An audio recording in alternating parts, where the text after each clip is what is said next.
My name is Scheper. I go under the nickname Gigi.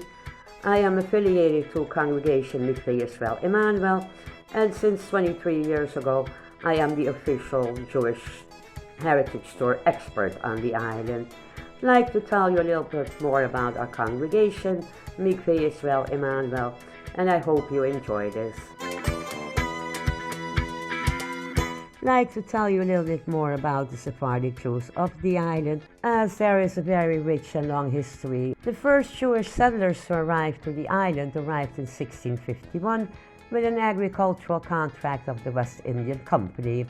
At that time it were 12 families that came to do agriculture on the island. And they finished constructing their own dwellings. They built the first synagogue, consecrating this in 1651 as Mikve Israel, the hope of Israel. And they also founded the congregation in the same year, making us at the moment the oldest Jewish congregation of the Americas. They noticed pretty soon that agriculture was hard to do on the island, so they started trading with South America. In 1659, the second group arrived here on the island, and they arrived under the leadership of Isaac da Costa. It was a total of 70 people. The first synagogue had to be expanded, and they also consecrated Ha Bet Chaim, the old Jewish cemetery of the island, placing a wall around it, which makes it at the moment the oldest in-wall Jewish cemetery of the Western Hemisphere. Sadly to say that due to the erosion of the island and also the refinery, which was built right next to the cemetery, many of these tombstones are deteriorating at this moment. After the course of years after 1660, on every sailing ship arriving on the island, at least there were 3 to 4 Jewish families on board, which caused that every time the congregation had to move into a bigger house of worship, the present synagogue building that we are using at the moment is the 6th synagogue building of the island. A lot of our males were captains and sailors in olden times, and this caused quite some problems for the congregation. Whenever a Spanish private or privateer captured one of our sailing ships, they would take our Jewish captain with them to Spain to have him stand in front of the Inquisition. But we managed to get all but 2 captains back to the island. Of course, Spain was more than willing to do this, as long as we paid up a very high ransom note.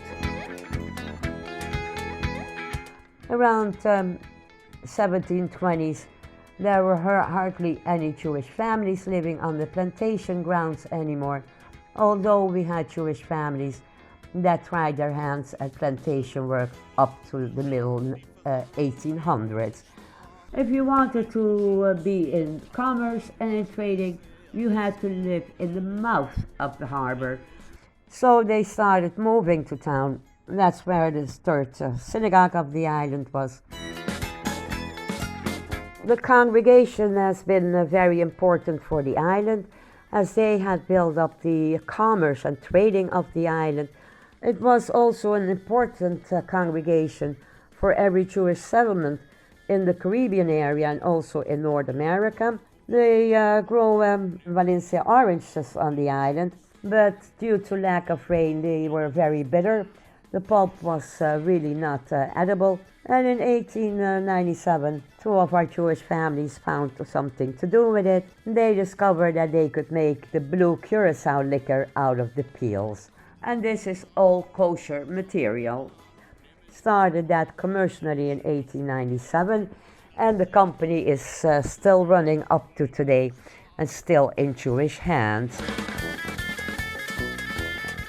One of the prominent members of the Jewish congregation in the early 1900s, he started collecting everything he could find about the island of Curazao.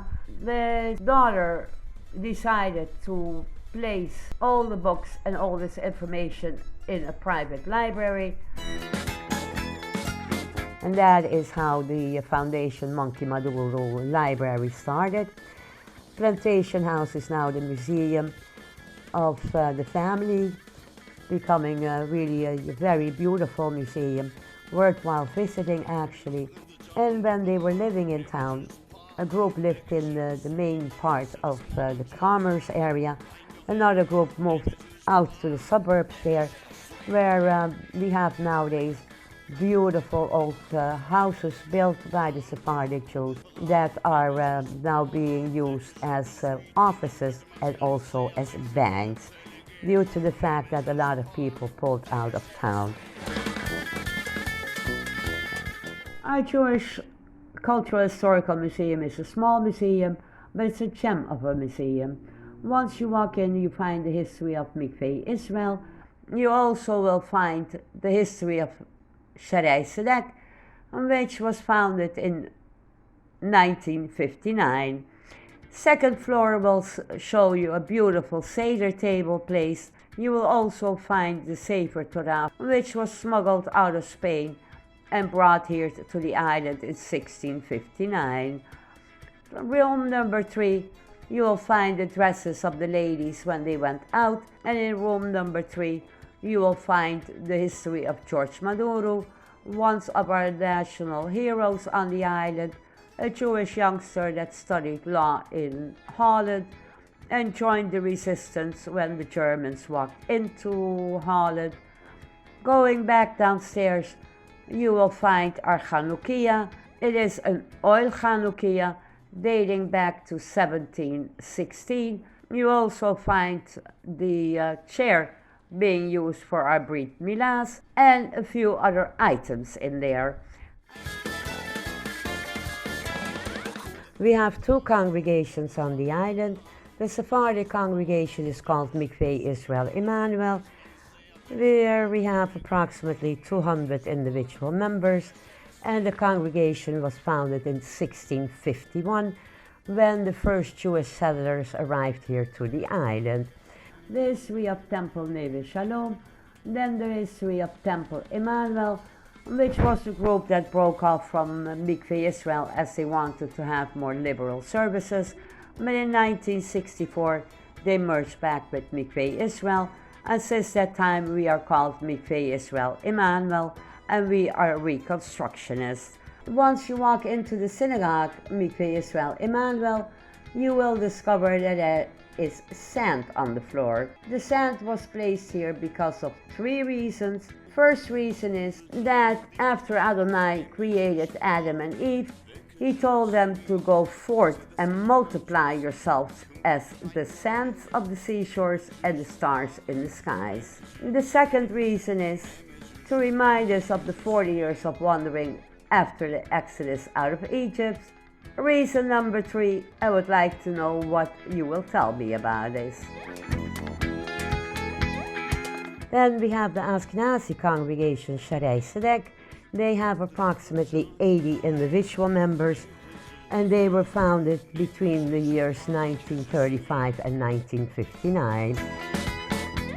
There is much more history, but I cannot dwell too deep in it, because this introduction would then take a couple of hours, and that is not the intention. Just want to make you want to come here to the island and take a Jewish heritage tour, where we can show you all the important places where the Sephardic Jews lived in olden times, and also show them what all they accomplished on the island. Hope you enjoy the virtual about our congregation, and hopefully one day you will come here to the island so I can show you around to all the Jewish sites that we have and tell you a little bit more about our congregation. Thank you very much for watching this. Bye!